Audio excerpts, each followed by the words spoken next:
भारत माता की। भारत माता की। वंदे। मैं अपना भाषण शुरू करूं उसके पहले काफी लोग कुछ पेंटिंग बना करके ले आए हैं।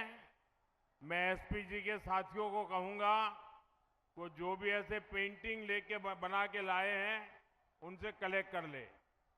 इस चुनाव में जो उम्मीदवार है उन सबसे मेरा आग्रह है कि जरा आगे आ जाए।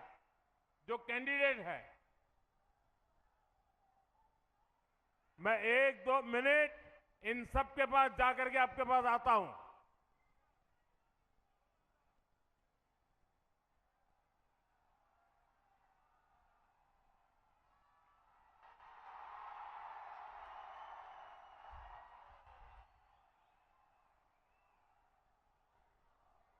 कूच बिहार के मेरे प्यारे भाई और बहनों, सोबाई के आमी नमस्कार जानाई। सोगो के जानांग मोर दोंडोबोत। कूच बिहार की इस पवित्र भूमि से मैं मदन मोहन ठाकुर जी, बाणेश्वर महादेव और गोसानीमारी कामटेश्वरी के चरणों में प्रणाम करता हूं। इस धरती की महान संताने ठाकुर पंचानन वर्मा, चिलाराय और सत्येंद्र नारायण मुजुमदार, बंगाल की ऐसी सभी महान विभूतियों को भी मैं नमन करता हूं। साथियों, कुछ दिन पहले राजधानी कोलकाता के ब्रिगेड ग्राउंड से मैंने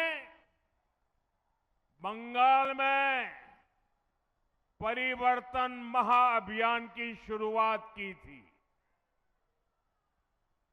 ब्रिगेड ग्राउंड की वो ऐतिहासिक तस्वीरें, वो जन सैलाब, जनता का उत्साह, जनता का जुनून, तब से पूरे टीएमसी सिंडिकेट घबराया हुआ है। और आज मैं देख रहा हूं ब्रिगेड ग्राउंड में जो बिगुल बजा, कूच बिहार ने उस पर पक्की मोहर लगा दी है।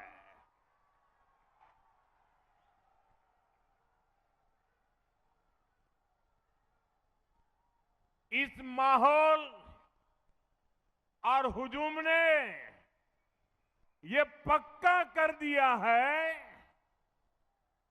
टीएमसी के पापों का घड़ा अब भर चुका है। पूरे बंगाल में इस समय एक ही आवाज गूंज रही है, पलटानो दोरकार, पलटानो दोरकार, पलटानो दोरकार। भाइयों बहनों, आज कूच बिहार में जो दिख रहा है ये आप सबका विश्वास है। मैं आज हेलीकॉप्टर से उतरा, जो भी वहां साथी रिसीव करने आए थे मैं नमस्ते करता था और वो एक ही बात बोलते थे, अरे मोदी जी जीत जाएंगे, अरे मोदी जी जीत जाएंगे। हर एक, और हेलीपैड से यहां आने तक ऐसा माहौल मैंने देखा, अच्छे अच्छे रोड शो भी फिक्के पड़ जाए, ऐसा उमंग और उत्साह देखा। और ये भी, मैं इस मैदान में पहले भी आया हूं, लेकिन ये तो सारे रिकॉर्ड तोड़ रहा है।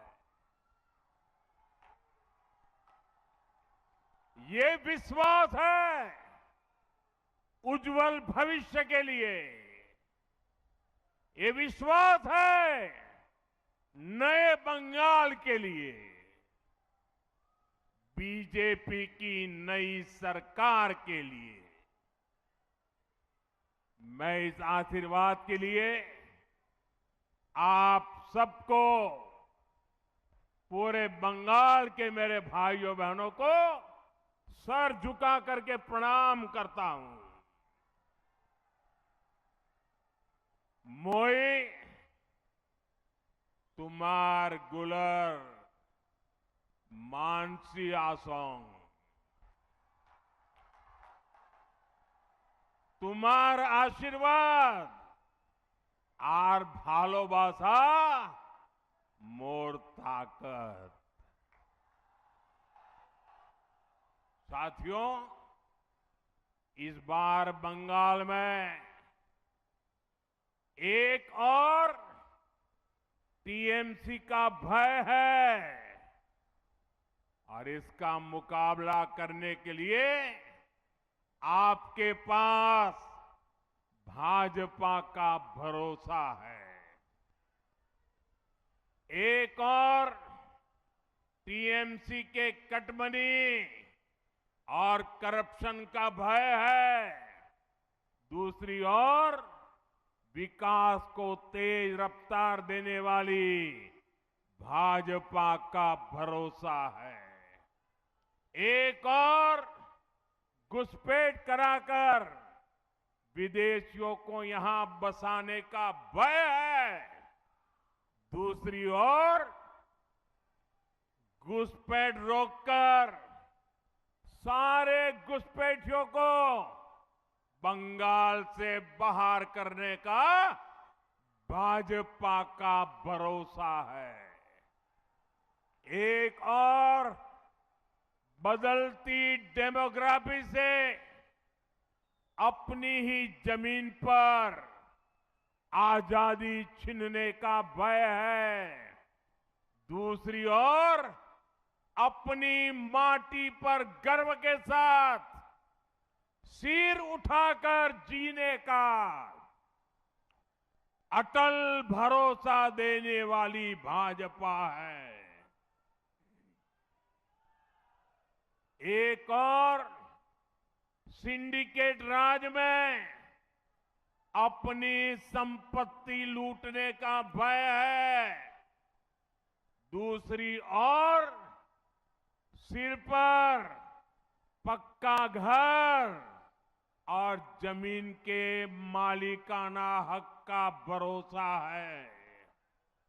एक और संदेश खाली जैसी बहनों की चीखें और बेटियों पर होता निर्मम अत्याचार है, दूसरी ओर नारी शक्ति को सुरक्षा, सम्मान और सशक्तिकरण की मोदी की गारंटी है।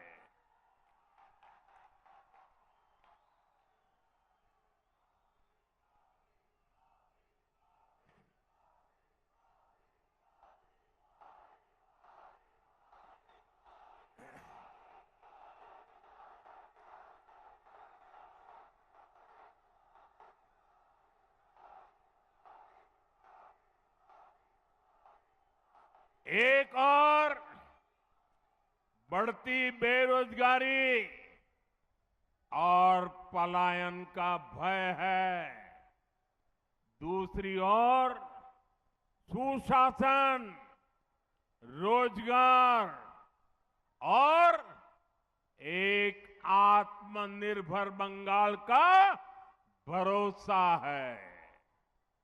साथियों, मैं आपको एक और बात कहूंगा। मतदान वाले दिन टीएमसी के गुंडे आपको जितना भी डराए, आपको कानून पर भरोसा रखना है। इस चुनाव में बंगाल से भय भागेगा। भाजपा की महाविजय से भरोसा जागेगा। बांग्ला থেকে ভয় পালাবে, মহাবিজয় থেকে শৌর্য জাগবে। और मैं आपको भरोसा देता हूं, इस बार चुनाव के बाद इनके पापों का पूरा हिसाब किया जाएगा।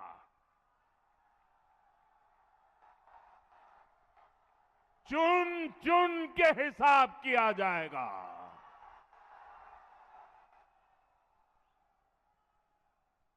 4 मई के बाद कानून अपना काम करेगा। चाहे कोई बड़े से बड़ा गुंडा क्यों न हो, इस बार न्याय होकर रहेगा।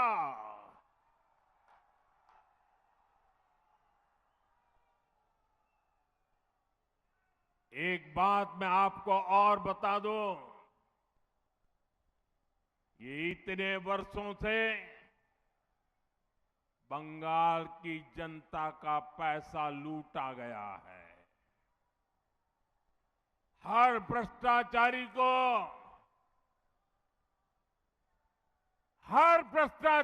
को ये जो लूटा हुआ पैसा है ना, वो जनता को लौटाना ही पड़ेगा।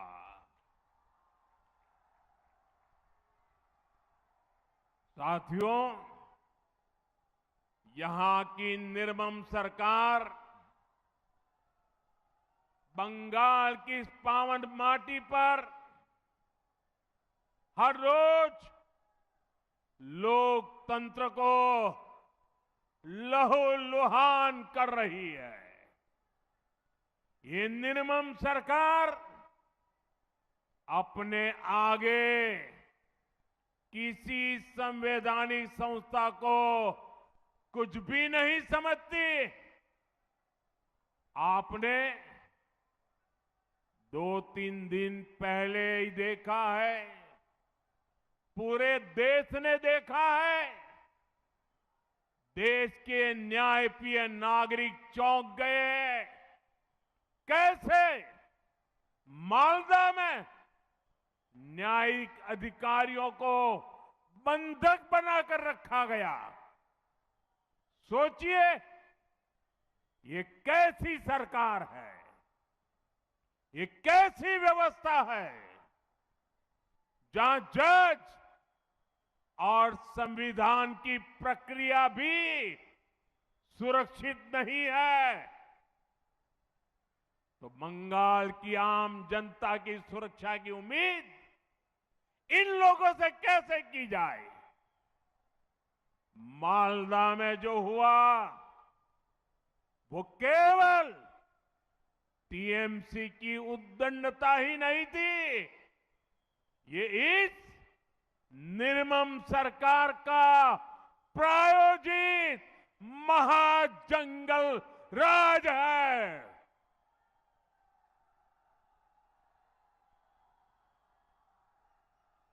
महाजंगल राज है। ये टीएमसी जब न्याय का शिकंजा कसता है तो संवैधानिक संस्थाओं का गला घोंटने का काम करती है। और अब तो हालात इतने खराब हो चुके हैं कि देश की सर्वोच्च अदालत सुप्रीम कोर्ट को भी दखल देना पड़ रहा है।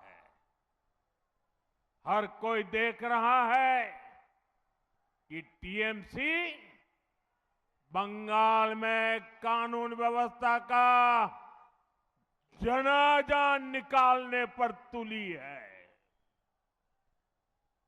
साथियों, हमारा बंगाल शक्ति पूजा की धरती है।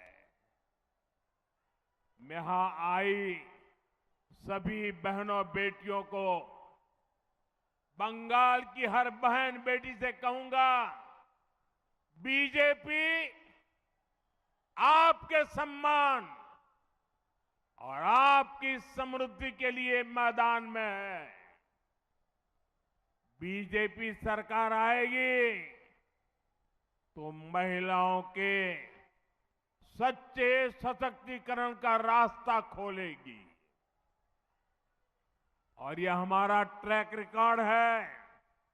इसलिए आज पूरे देश में बहनों बेटियों की फर्स्ट चॉइस बीजेपी है। साथियों, अभी तक केंद्र की बीजेपी सरकार ने हर प्रकार की मूलभूत सुविधाएं बहनों तक पहुंचाई। देश की 3 करोड़ बहनों को लखपति दीदी बनाया। लेकिन ये बहुत आवश्यक है कि देश के लिए होने वाले फैसलों में भी महिलाओं की भूमिका और अधिक बढ़े। इसलिए हमारी सरकार ने लोकसभा और विधानसभा में महिलाओं के लिए 33% रिजर्वेशन देने का कानून बनाया था। पश्चिम बंगाल सहित देश भर की बहनों को 2029 के 2029 के लोकसभा चुनाव से ही इसका फायदा मिले, अब ये सुनिश्चित करने का प्रयास है। इसलिए सरकार ने 16, 17, 18 अप्रैल को संसद का विशेष सत्र रखा है। माताओं बहनों का यह हक 40 साल से लटका हुआ है।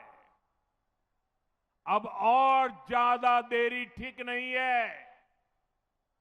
और हाँ साथियों, मैं कूच बिहार से देश के सभी राज्यों को फिर भरोसा दिलाता हूं कि जिन भी राज्यों ने जनसंख्या नियंत्रण में अच्छा काम किया है, उनको सीटों के विषय में कोई नुकसान नहीं होगा। सभी का फायदा ही होगा। सभी राज्यों की भागीदारी और सबके अधिकार सुरक्षित रहेंगे। हम संसद में इस पर पक्का ठप्पा लगाना चाहते हैं कि महिलाओं के लिए अतिरिक्त सीटें बढ़े, ताकि राज्यों को इसका बड़ा फायदा मिले। साथियों, ये पूरे देश का काम है, ये किसी एक दल का काम नहीं है। इसलिए बीते दिनों हमने सभी पार्टियों से इसको लेकर चर्चा की है।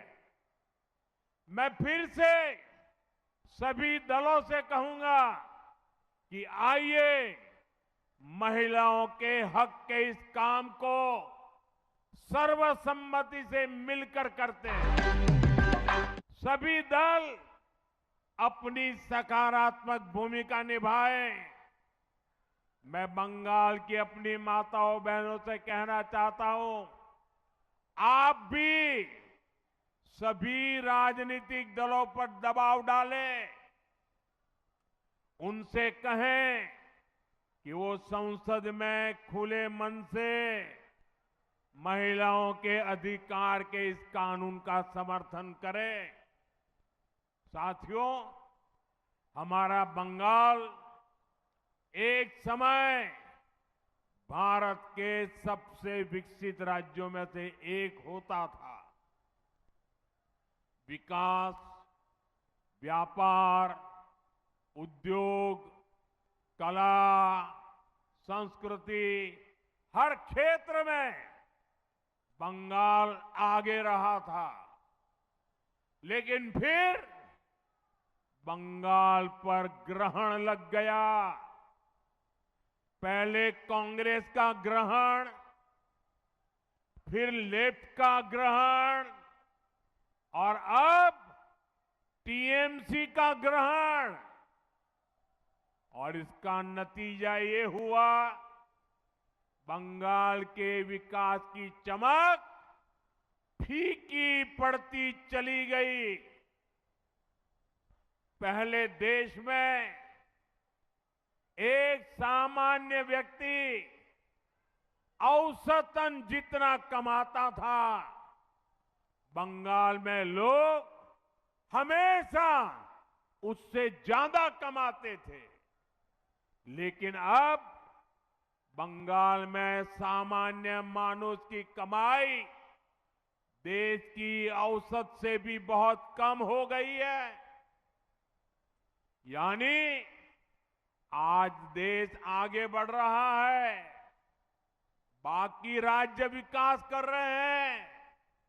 टीएमसी ने बंगाल को पीछे धकेल दिया है। देश के अधिकांश प्रदेशों में नए नए उद्योग खुल रहे हैं, लेकिन बंगाल से फैक्ट्रियां बाहर जा रही हैं। पहले बंगाल में लोग रोजगार के लिए आते थे। निर्मम सरकार ने उसी बंगाल को पलायन का केंद्र बना दिया है।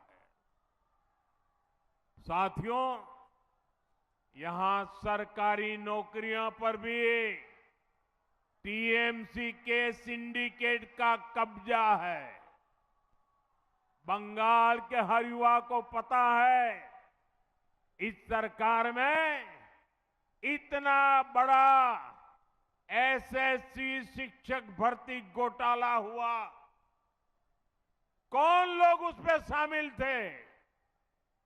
टीएमसी के अपने मंत्री और टीएमसी के अपने विधायक, ऊपर से नीचे तक पूरी टीएमसी सरकार इन घोटालों में शामिल थी। कट, कमीशन और करप्शन के खुले खेल में युवाओं के भविष्य के साथ खिलवाड़ हुआ है। साथियों, तृणमूल कांग्रेस ने पूरे बंगाल को तो बर्बाद किया ही है, उसमें भी सबसे ज्यादा नुकसान उत्तर बंगाल का हुआ है।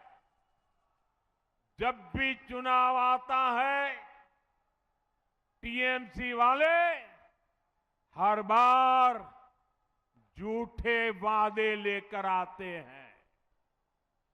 क्या क्या घोषणाएं की जाती रही है, लेकिन हालात वैसे के वैसे बने हैं। कहीं काम अटका है, कहीं जमीन का मामला लटका है, कहीं योजनाएं रोक दी गई हैं, कहीं बुनियादी सुविधा तक की सुविधा नहीं पहुंची। आप सब जानते हैं, मालदा, बालूरघाट और हाशीमारा एयरपोर्ट का विकास कब से लटका है?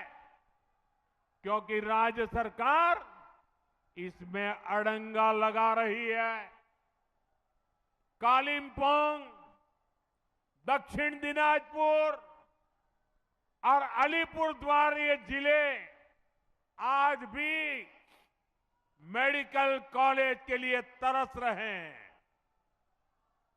साथियों, चाय बागानों के श्रमिकों के लिए हमने पीएम चाय श्रमिक प्रोत्साहन योजना शुरू की। राज्य सरकार ने उसे भी रोक दिया। यहां के बिभोर, लोधा, टोटो जैसे जनजातीय समाज, उन्हें पीएम जनमन योजना का पूरा लाभ नहीं मिलने दिया जा रहा। साथियों, टीएमसी के अन्याय, इनकी लिस्ट बहुत लंबी है। इनके धोखे का एक और उदाहरण उत्तर कन्या भी है। जब उत्तर कन्या को बनाया गया था तो कहा गया था ये पूरे क्षेत्र के विकास का केंद्र बनेगा, लेकिन हालात ये है कि जो पैसा इसके लिए रखा गया था, इतने साल में उसे भी खर्च नहीं किया गया। अभी तक ये लोग उसमें कमीशन के तरीके खोजने में लगे हैं। इसका मतलब साफ है, नाम विकास का, लेकिन नियत और प्राथमिकता कहीं और थी। साथियों, 2012 में कुछ बिहार के लोगों से भी टीएमसी द्वारा कहा गया था इस इलाके को उद्योगों का केंद्र बनाया जाएगा। बार बार वही वादा दोहराया गया, लेकिन आज 14 साल बाद सच्चाई क्या है? जमीन पर कोई काम नहीं हुआ। 2021 में मेखलीगंज में 300 एकड़ के इंडस्ट्रियल पार्क की घोषणा की गई थी। आज 2026 चल रहा है, पूरे 5 साल हो गए, लेकिन इंडस्ट्रियल पार्क तो छोड़िए, एक फैक्ट्री तक नहीं लगी। आसपास के जिलों में भी बड़ी बड़ी बातें करने के बाद या तो कोई काम नहीं हुआ, या फिर अगर कहीं कोई उद्योग आ गया तो वो टीएमसी सिंडिकेट से परेशान है।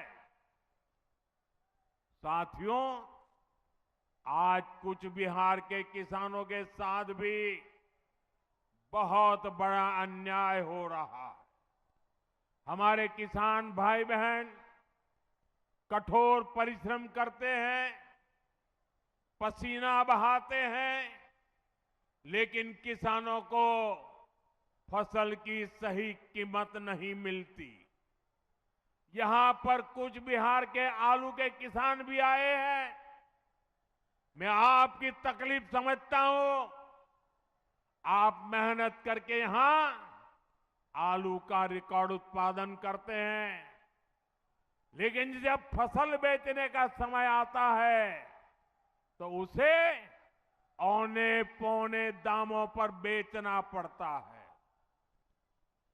क्योंकि टीएमसी सरकार ने आपकी कोई चिंता नहीं की। यहां कोल्ड स्टोरेज की भारी कमी है। आलू चिप्स बनाने जैसा कोई उद्योग नहीं जो बड़ी मात्रा में आलू खरीद ले, इसलिए फसल सड़ने लगती है, किसानों को नुकसान होता है। भाइयों बहनों, किसानों के लिए बेहतर जीवन और बेहतर अवसरों का काम केवल बीजेपी ही कर सकती है।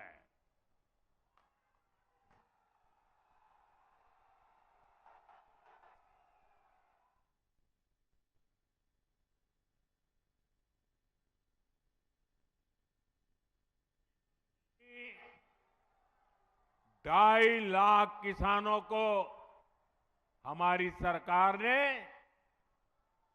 650 करोड़ रुपए से ज्यादा पीएम किसान सम्मान निधि में भेजे हैं।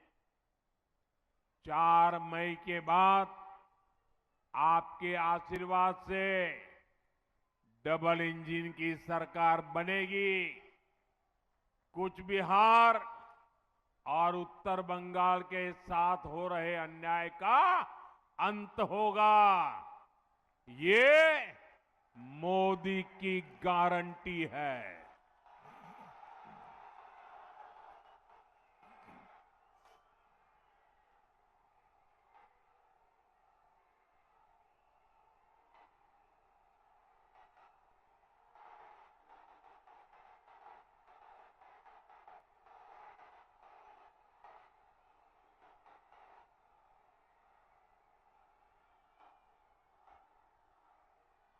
कूच बिहार এবং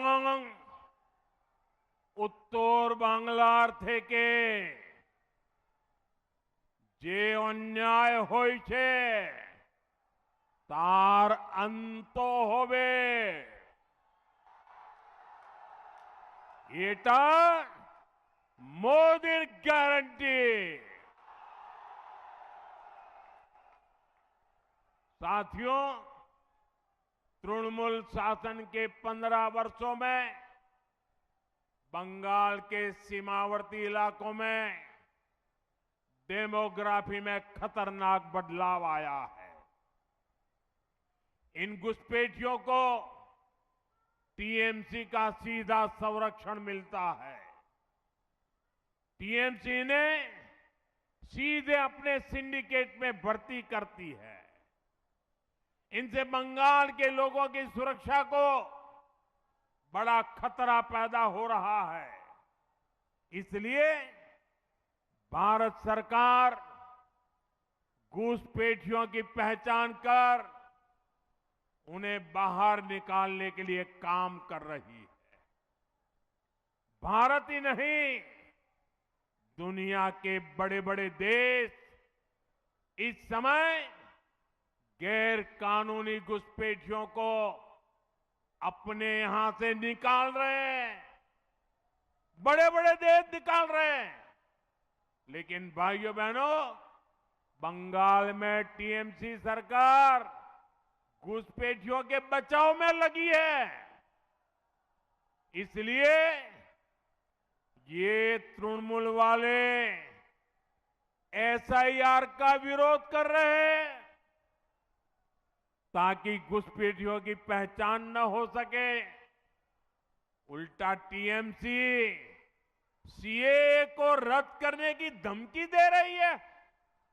यानी जिन शरणार्थी हिंदुओं को नागरिकता मिली है, ये उनकी नागरिकता छीनेंगे। और वो नागरिकता ये किसको देंगे? अवैध घुसपैठियों को। क्योंकि इन घुसपैठियों को टीएमसी अपना वोट बैंक मानती है। भाइयों बहनों, तुष्टीकरण के इस खेल में बंगाल की महान पहचान को बदला जा रहा है। आपने देखा होगा, अभी टीएमसी ने अपना घोषणा पत्र जारी किया, लेकिन उसका नाम उन्होंने बांग्ला भाषा में नहीं रखा, बल्कि उसे इश्तेहार कहा जा रहा है। आप सोचिए, ये कैसे बंगाल की पहचान को बदल रहे हैं। आप जानते हैं ना, इश्तेहार का इस्तेमाल बंगाल में किस लिए हुआ था? 1905 में मजहबी ताकतों ने बंगाल में लाल इश्तेहार जारी किया था। उसके बाद हिंदुओं का नरसंहार किया गया था। टीएमसी हमें उसी की याद दिलाना चाहती है। आपको भूलना नहीं है, यहां निर्मम सरकार में खुलेआम धमकी दी रही है।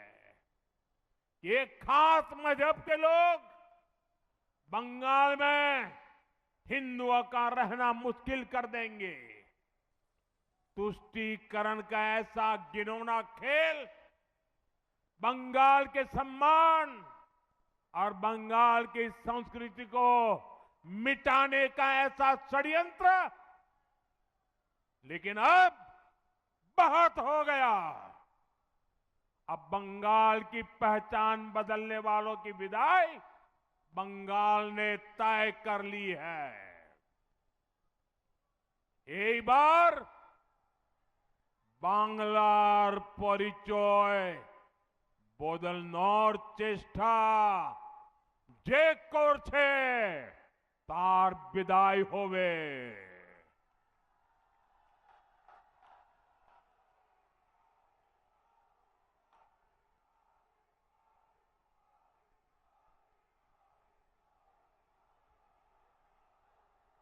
भाई और बहनों, इस बार का चुनाव आपके बच्चों का भविष्य तय करने वाला है। ये चुनाव महत्वपूर्ण है, इसलिए इस बार वोट बंगाल के भविष्य के लिए दीजिए। आप अपना वोट अपने खेत से कमाई के लिए दीजिए। आप अपना वोट अपने घर की सुरक्षा के लिए दीजिए। इस बार वोट अपने अधिकार के लिए दीजिए। बीजेपी उम्मीदवार को वोट देकर परिवर्तन पर मुहर लगाइए।